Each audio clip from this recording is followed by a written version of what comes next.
Hi there, I'm Matt with State of Flex here with a review for Star Trek The Motion Picture. I just came back from the 4K restoration theatrical release of Star Trek The Motion Picture. I believe it is the director's cut as well. I was really impressed with the visuals. And that's about all I was impressed with. I'm going to be kind of upfront with this. I'm a huge fan of Star Trek. Star Trek is one of my all-time favorite properties across any kind of media. That said, its first theatrical outing was kind of a bust. This whole film can be summed up it's like getting excited to go on a slip and slide. You prepare yourself for it, you have a nice slip and slide in front of you, and just as you're diving onto it, somebody turned the water off and you're just screeching down that path. I can think of no better analogy than that. For this is a film that every time it starts building momentum, it finds a way to actively stop dead in its tracks. This is a brilliant concept for a movie, but that's just it. It's conceptually interesting, but it's executed so poorly, which is astonishing because the person who is at the helm of this picture, Robert Wise, is an Academy Award-winning director. And some of the films that he's most noted for, being West Side Story, being Sound of Music, are exceptional films. Inarguably, some of the greatest musicals of their era. And the one thing that comes to mind with both of those musicals is energy. And they're just vibrant with them. And this film lacks any energy. Anytime it has momentum building, it finds a way to stop. A great example of this is the first time they go into warp drive. They start going to warp drive, you get the sense of speed, but then they hit a wormhole. And everything slows down to a screeching halt for 10 minutes. And I wish I could say that's the only time that happens, but at another point, Spock is got like a jet thruster thing on his back, and he's going to be launching himself into the darkness of space, going right into V-Ger. I'll touch on the plot of this in a second. And so he's going, immediately after takeoff ditches that, and then just slowly heads towards the camera for a while. And like, the images that you're shown are stunning. They're mesmerizing in the way that a screensaver is. It's titillating for a little while, but it loses its strength pretty swift, and everything in it could have been concisely edited down to its bare essentials. There is a movie in this film that is exceptional, that I think trimming it down, you could get a 50-minute to an hour-long episode of the show that would stand out as being some of the best Star Trek out there. Alan Dean Foster wrote the story for this film along with Roddenberry and a handful of other people. They're great idea men, but making that jump to feature film, they didn't really have a good grasp on, and it shows. They wanted to deliver spectacle, and they did, but at the sacrifice of their substance. And that's because though the substance is there and it's really quite rich, there's so little of it that the only way to really make a feature out of this is to pad the runtime, and that's what it feels like, is excessive padding.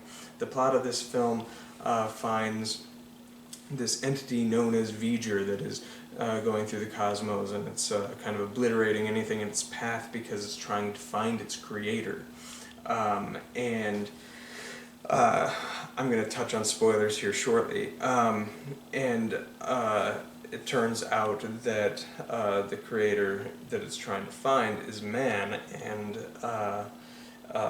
with a kind of neat little twist that I don't want to touch on because it is the one thing that I think really works if you leave intact.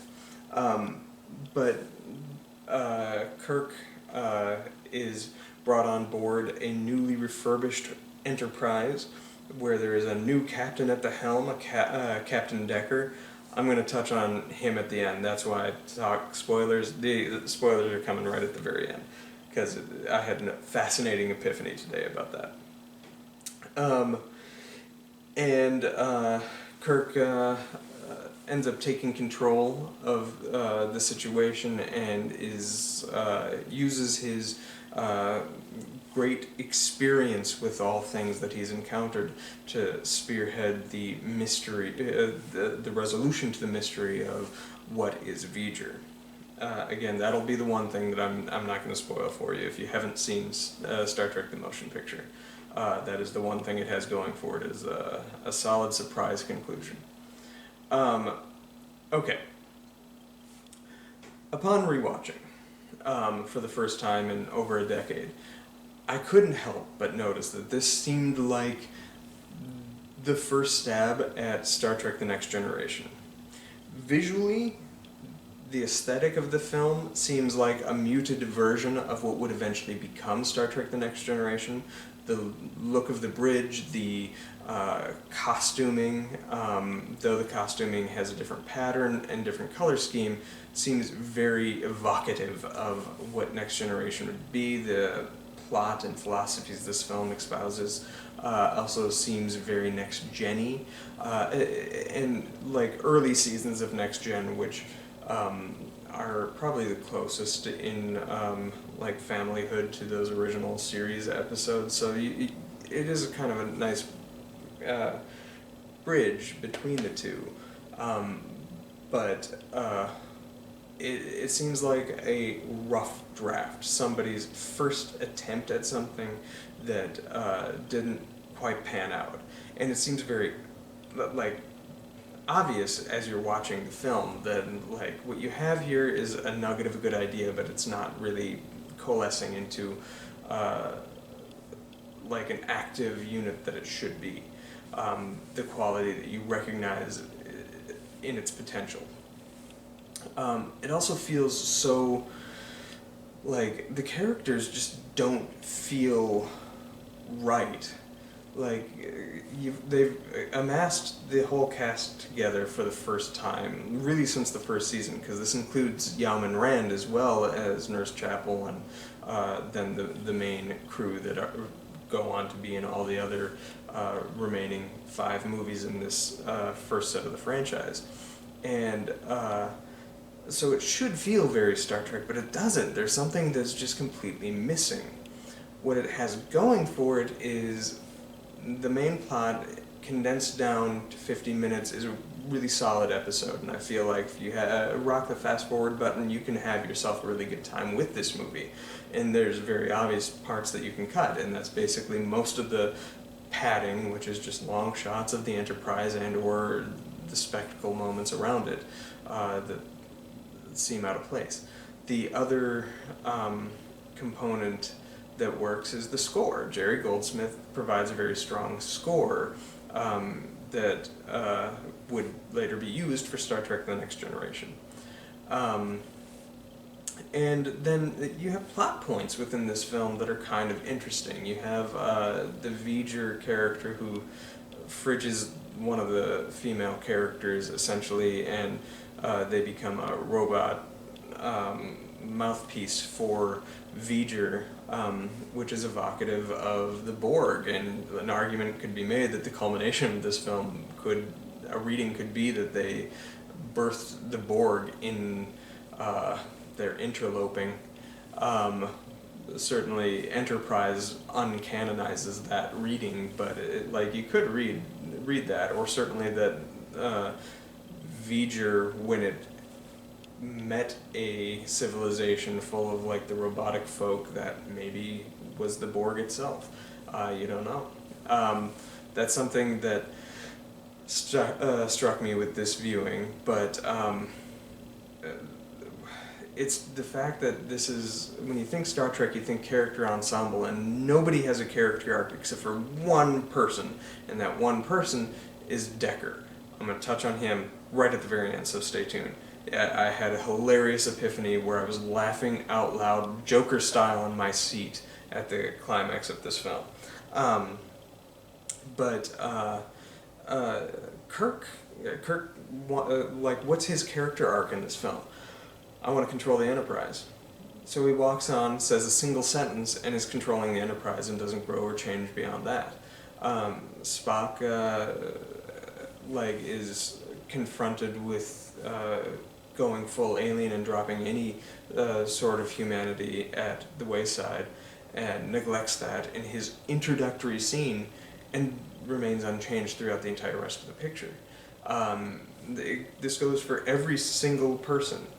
This will be, I guess, my conclusion, if you will. I'm going to talk about Decker. I keep teasing it, so spoilers from here on out. If you don't want the spoilers, this is like a 1-star movie. It's a great idea that just never really works. You're there for a ride, the movie sets you up for a ride, but then, as I say, it turns the water off, and when you hit that slip and slide, you're just screeching down it, and it's painful. Okay, moving on to spoiler territory, we're talking Decker. Decker is the only character with an arc. At the beginning of this film, he is captain of the Enterprise. He has built his whole life to being as such. And Kirk walks aboard his ship and relieves him of duty, but is like, hey, you can be my science officer.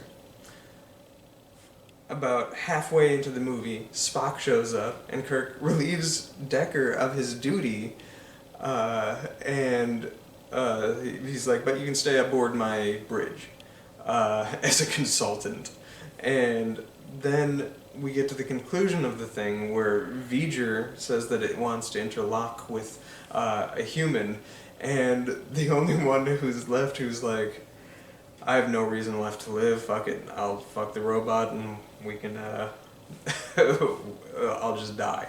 And that's his whole character arc. He goes from having everything to being literally nothing, and then the cherry on top of that is that when Kirk is doing his captain's log at the end, he's like, let's acknowledge the passing of Captain Decker.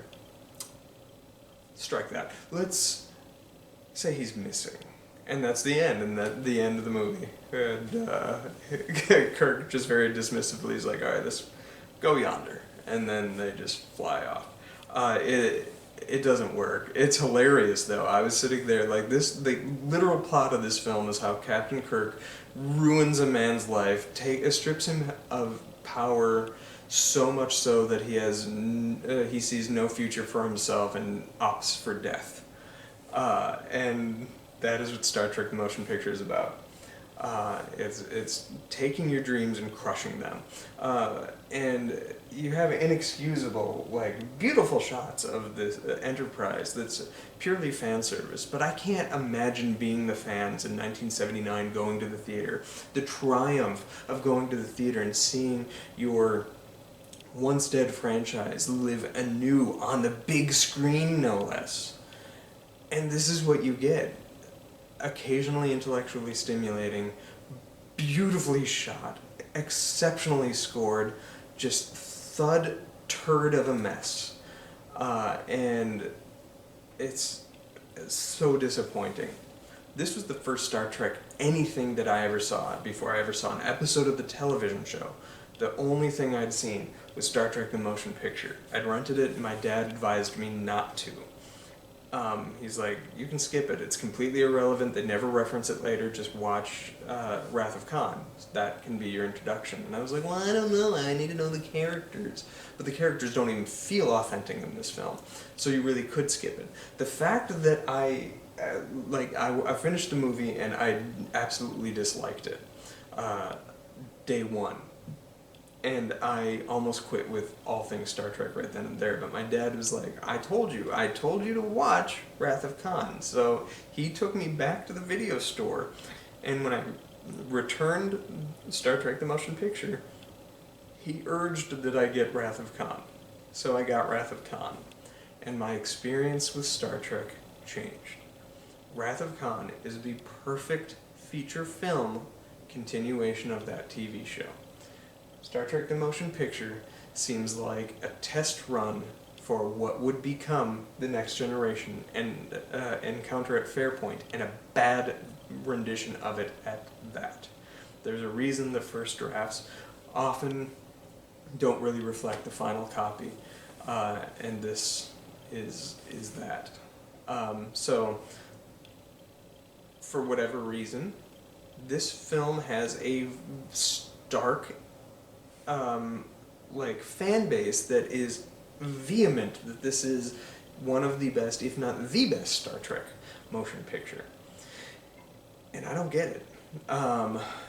But I would love to hear your thoughts as to why that is in the comments down below. What do you think of this film? With subsequent rewatches, I've never picked up on what qualities this film has that people enjoy outside of those special effects be stunning, and the score is great. And yes, it's nice to see those actors on the big screen, but it would have been nice if they reflected their characters, even in tone or energy from the TV show, which they just simply don't. That changes with Wrath of Khan. Stay tuned. I plan on doing some reviews for some of my favorite episodes of the TV show, general season wrap-ups of the TV show, as well as going through the entire feature film catalog of movies. So stay tuned throughout the remainder of the year for various Star Trek reviews. And drop down once more in the comments below what you thought of Star Trek the Motion Picture. Thanks for watching. Bye.